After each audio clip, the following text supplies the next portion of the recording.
My life has always been like climbing to the heights of success. Everything seemed to be going perfectly. However, there came a moment when stability and joy suddenly turned to failure. The trip I was looking forward to turned into a nightmare. My wife met an old friend of hers at one of the hotels, and this event had a devastating impact on my life.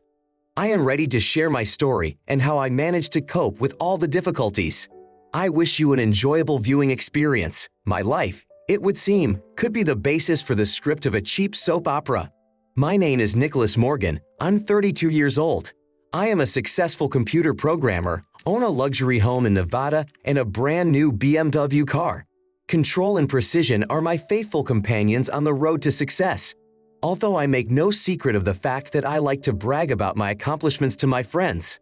My wife, Tiffany, has always been my biggest trophy. She's a 28-year-old blonde with a lush shape that could drive anyone crazy with her mere presence. We met at a party through a mutual acquaintance and have been inseparable ever since. The 4 years of our marriage seemed like a fairy tale. Tiffany didn't want children, claiming it would ruin her figure, and I agreed, because children were not a priority for me. With her smile and attention, I was truly happy. I was always eager to fulfill her every whim, appreciating the freedom in our relationship, perhaps even too much. We lived in Nevada, where I worked for a top-it company. My job required a lot of time and effort, but I never complained. I loved what I did, and I knew that my work was not only satisfying, but also provided enough money for a luxurious life for Tiffany and me. But even in the world of numbers and codes, you have to take a break once in a while. So one day back home, I decided to surprise Tiffany by offering her a trip to the Hawaiian Islands. Ocean, sunshine, and the perfect place to relax. Tiffany told me, laughing and hugging me, "We haven't been anywhere for so long." Her eyes sparkled with excitement. At that moment, I felt like the luckiest person on earth. We had meticulously planned our trip, discussing every detail and choosing the places we wanted to visit. I took a leave of absence from work, and 2 weeks later, we were already sitting on a plane flying to new adventures. Upon arrival in Honolulu, it was as if we were in paradise. The Outrigger Reef at the beach hotel amazed us with its beauty and comfort. The ocean view room, great pool and service were just perfect. We enjoyed every moment, massages, swimming in the ocean, evening walks on the beach. Everything seemed so beautiful and carefree. The first few days in Hawaii were like a dream. It seemed like we were transported to another world where time slowed down and my problems were left behind on the mainland. Tiffany was happy, and her happiness made me happy. Every morning we woke up to the warm sunlight streaming through the curtains of our room. Breakfasts on the veranda, the sound of waves and birdsong created an atmosphere of complete serenity. We spent our days exploring the island and beaches of Oahu, which resembled paradise scenes from magazines. Pristine white sand, azure waves, and incredibly colorful sunsets.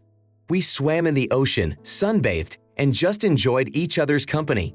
In the evenings, we dined at cozy restaurants, enjoying local dishes. For a moment, it was like a second honeymoon. I even forgot about my job and the constant urge to control everything around me. However, this tranquility was deceiving. One night after dinner, we stopped by the hotel bar. I ordered cocktails for both of us, and at that moment my attention was caught by the bartender. A young man with a gentle smile and attentive eyes introduced himself as Brandon. His gaze on Tiffany was more than polite, it read something more. I noticed how she responded to him with a look full of interest. I felt a little tense at that moment, but quickly brushed it off, writing it off as fatigue after a day spent in the sun. At night, lying in bed, I thought about Tiffany and Brandon. There was something about their interactions that bothered me, but I quickly dismissed those thoughts. Tiffany was my wife, and I trusted her. We were happy together, so why should I worry about some bartender? The next day, after spending time at the beach, I noticed Tiffany occasionally glancing in the direction of the bar where Brandon worked. I tried to convince myself that they were just casual glances, but somewhere deep inside, doubt crept in. In the evening, we visited the bar again. I watched them more closely this time. It was obvious that there was a connection between them. I saw them laughing and joking, which made me feel even more awkward. That night, I decided to talk to Tiffany. I asked her if she knew Brandon. She looked surprised and laughed. "Of course not," she said. "He's just a friendly bartender. Are you jealous?" "No, of course not," I replied. trying to hide my concern, but deep inside I sensed that something was wrong. I decided not to dwell on those thoughts. We were on vacation on a paradise island, and I didn't want to ruin our trip with silly doubts. With each passing day in Hawaii, I could feel the world around me begin to crumble. It started innocently enough, random encounters at a bar, casual conversations with the bartender.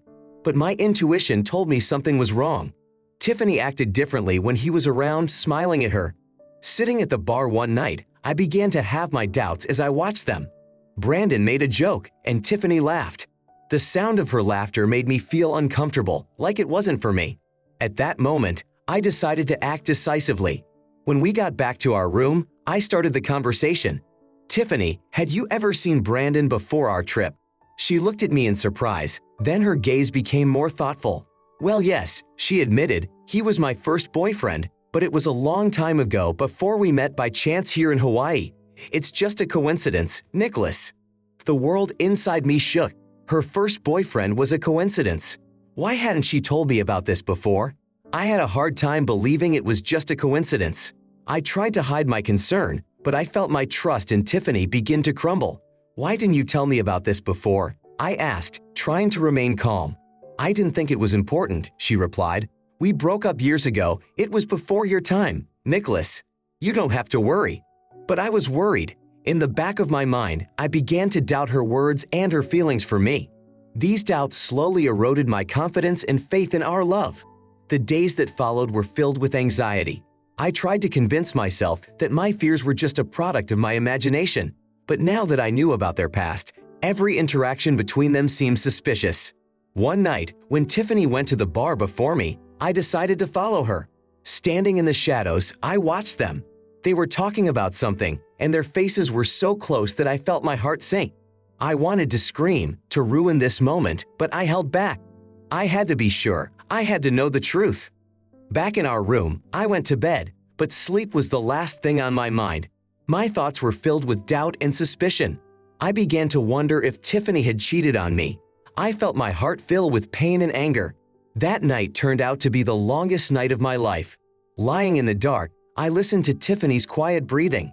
It felt like the world was changing around me. I realized that tomorrow everything would change. I needed to find out the truth, but I couldn't even imagine the cost. At dawn, I could no longer sit still. Something had to be done. After breakfast, Tiffany said she wanted to spend time by the pool. I agreed, but soon found a comfortable spot at the bar to watch her. Time stretched slowly. Each minute seemed like an eternity. I watched Tiffany and Brandon exchange glances, smiling at each other. My heart ached, and by late afternoon, my condition had reached its limit. I felt exhausted, as if my feelings and emotions were draining all my strength.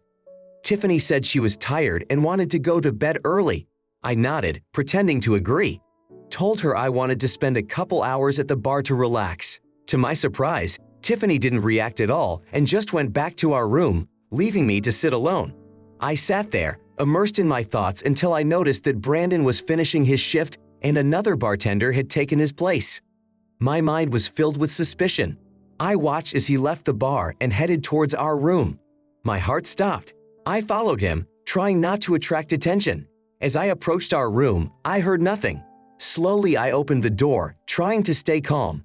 As I entered the room, it was empty, but Brandon's things were scattered on the floor. Suddenly, I heard loud noises coming from the bathroom. As I got closer, I heard moans, and I couldn't mistake them for anything else. They were my wife's moans. Something inside me snapped with anger and betrayal, filled me at that moment. I lost control of myself. Grabbed the first thing I could find. It was a toilet brush. I knocked Brandon to the ground first, and then delivered a second blow to his head with the rough. He fell to the floor unconscious. Tiffany shrieked when she saw what had happened. A look of shock and fear froze on her face. She tried to say something, but I couldn't listen. I was overwhelmed with anger and frustration. "How could you?" I yelled at her. "I trusted you. I loved you." She tried to explain, tried to apologize, but her words seemed empty to me. I realized it was over. Everything I knew and loved was shattered. As I left the room, I felt as if my world, which had seemed perfect yesterday, had crumbled, leaving behind only shards of pain and betrayal. I wandered the corridors of the hotel, but my thoughts were far away. A storm raged inside me, mixed with feelings of emptiness and despair. I found myself on the street, not even remembering how I got there. The Hawaiian night enveloped me with its warmth, but my heart felt cold. I walked aimlessly past brightly lit storefronts and bustling restaurants. Images of what had just happened kept flashing through my mind. Tiffany and Brandon were in a compromising pose in the bathroom. Their faces were full of surprise and fear when I barged in. These images haunted me, giving me no peace. I realized I couldn't just walk away and leave it at that. Back at the hotel, I gathered my things from my room, trying not to look at Brandon, who was still lying unconscious on the bed. Tiffany was crying, begging me to stay, but I couldn't. I took her phone and papers, locked them in the room, and left without looking back. On the way to the airport, I could feel the determination growing in me. I was determined to end this as soon as possible. On the airplane, I tried to plan my next steps. I had to protect myself and my interests. I couldn't let Tiffany get away with what she had done to me. Upon landing in Nevada, I felt exhausted, but my intentions remained the same. First, I visited the bank to freeze our joint accounts. Each keystroke in the banking system seemed like a step toward finally breaking up with Tiffany. I couldn't let her use my resources after she had betrayed me. I called my attorney to begin the divorce process. My voice sounded cold and determined as I described the situation and my demands. I wanted the divorce to go through quickly and without unnecessary emotion. Upon returning home, I immediately began changing the locks. Each turn of the key seemed to be the final sign that my marriage to Tiffany was over. This was my home, and there was no room for betrayal here now. Late that night, exhausted but still weighed down by the events of the past few days, I sat down at my computer. Hacking into Tiffany's social media accounts had been an easy task for me. I posted some compromising photos and messages there with the intention of ruining her reputation. I knew it was petty revenge, but it seemed like the only thing I could do to do any harm. Lying in bed, I tried to convince myself that what I had done was right. However, in the back of my mind, I felt that my revenge did not bring me any relief. On the contrary, it exacerbated my inner burden. My actions were driven by anger and pain, but they could not bring back the peace I had. That night in my house seemed long and sleepless. In the silence of my rooms, I felt even more alone. My thoughts kept returning to the happy moments Tiffany and I had shared before everything fell apart. Now those memories seemed distant and foreign to me. As I drifted off to sleep, I thought about how my life would never be the same. I realized that I had a long road of recovery and self-discovery ahead of me. But at that moment, I was too tired to think about the future. I just wanted to drift off to sleep, if only for a few hours, to get away from the reality I had created for myself. The days that followed turned into a routine of cold, calculated action. I immersed myself in my work, trying to drown out my feelings. But thoughts of Tiffany still found me at the most unexpected moments. I wondered what was happening to her now, but my pride and resentment prevented me from doing anything to find out. One evening, sitting in my living room with a glass of whiskey in my hand, I received a text message from one of my acquaintances. He had seen Tiffany at the Honolulu airport where she was trying to resolve issues with her flight. It seemed that my actions had paid off. Without her ID and phone, she was in a difficult situation. I didn't know if I should feel any satisfaction from this. After all, I had once loved this woman and had done everything I could to make her happy. But now, after everything that had happened, I felt only bitterness and disappointment. I later learned that Tiffany eventually managed to return to the United States. She went to the consulate to get temporary documents and arranged a flight home. I imagined how she had to explain her situation and how she tried to pull herself together to overcome these difficulties to some degree. I felt sorry for her, but reminded myself that she deserved it. When Tiffany returned to Nevada, she faced new challenges. I had already frozen our joint bank accounts and changed the locks on the house. She tried to contact me, but I ignored her calls and texts. I saw her leaving voicemails asking to meet to discuss our situation, but I couldn't bring myself to listen to them. Every day I became more and more withdrawn and aloof. My friends and coworkers noticed this, but I didn't want to go into details. I just mentioned that Tiffany and I were going through a rough patch and left it at that. A week after she returned, I found out that Tiffany had to move in with her parents. This news had reached me through mutual acquaintances. I should have felt satisfaction at her misfortune, but instead, I felt nothing but emptiness. My revenge didn't bring me relief. On the contrary, it exacerbated my feelings of loss. At night, I lay in bed, thinking about the past and how things could have turned out differently. I realized that my life had changed forever. I needed to find a way to live with these changes, but that night I wasn't ready to think about the future. I just lay in the darkness, immersed in the thoughts and feelings that kept swirling around in my head with no outlet.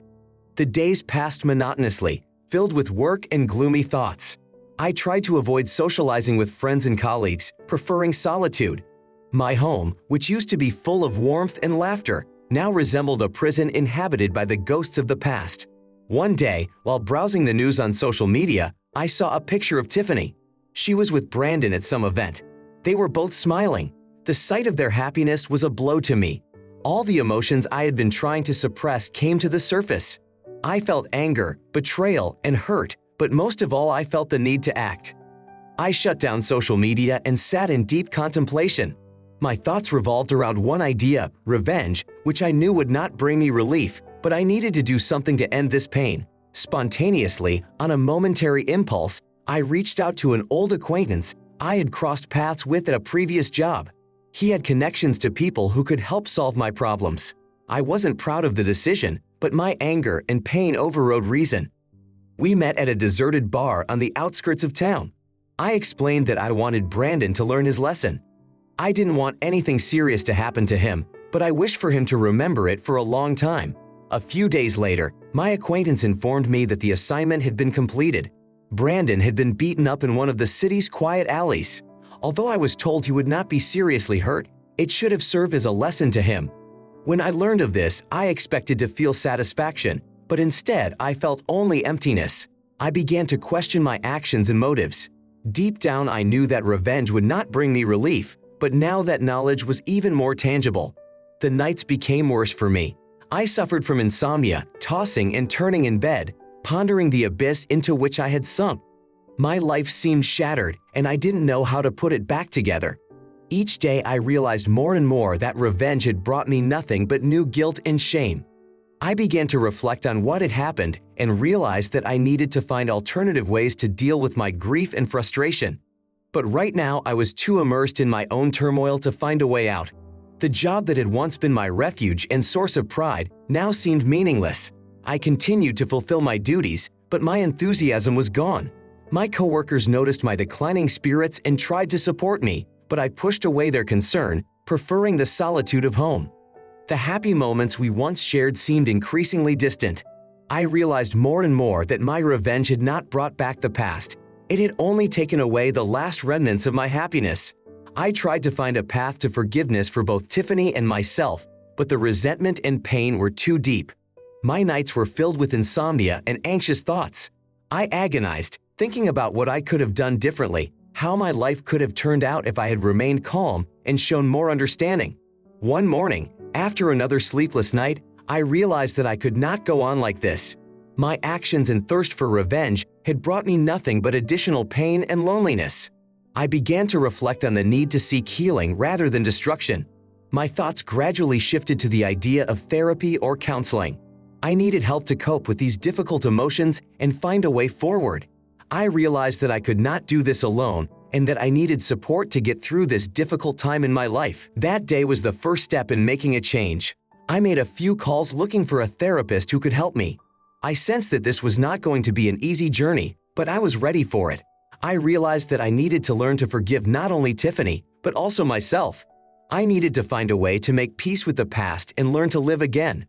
That night, for the first time in a long time, I was able to get some sleep, although my dreams were disturbing, filled with images from the past. I felt, however, that I had begun to move forward. It wasn't like waking up. It was more like a slow, painful recovery from a long illness. But it was the beginning of my healing journey. My days took on a new rhythm. Therapy sessions, long solitary walks. I thought a lot about what had been and what more could be.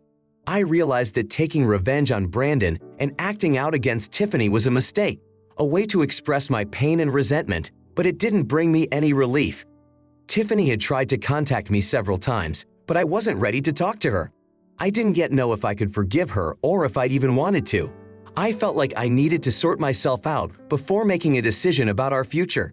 The divorce process continued to have legal issues that needed my attention, but I tried to approach it as a necessary formality. I realized that my life with Tiffany was over and I needed to move on. One evening while sitting at home, I realized that something very important was missing from my life. I started thinking about starting something new, perhaps a hobby or a new passion, something that could help me recover and find meaning again. I decided to start traveling. I have always loved exploring new places. I thought it would help me get away from past experiences and have new experiences. I started planning my first trip, which I hoped would start a new chapter in my life. At the same time, I continued my sessions with my therapist. We discussed my feelings, fears, and hopes for the future. I began to realize that forgiveness is not just about Tiffany or Brandon. It is also about my relationship with myself. I began to learn to forgive myself for my mistakes and poor decisions. Each day brought new challenges, but also new opportunities for growth and self-discovery. I realized that the journey ahead would be difficult, but I was ready for it. I began to feel some hope for the future. I was able to find peace and happiness again, even after everything that had happened.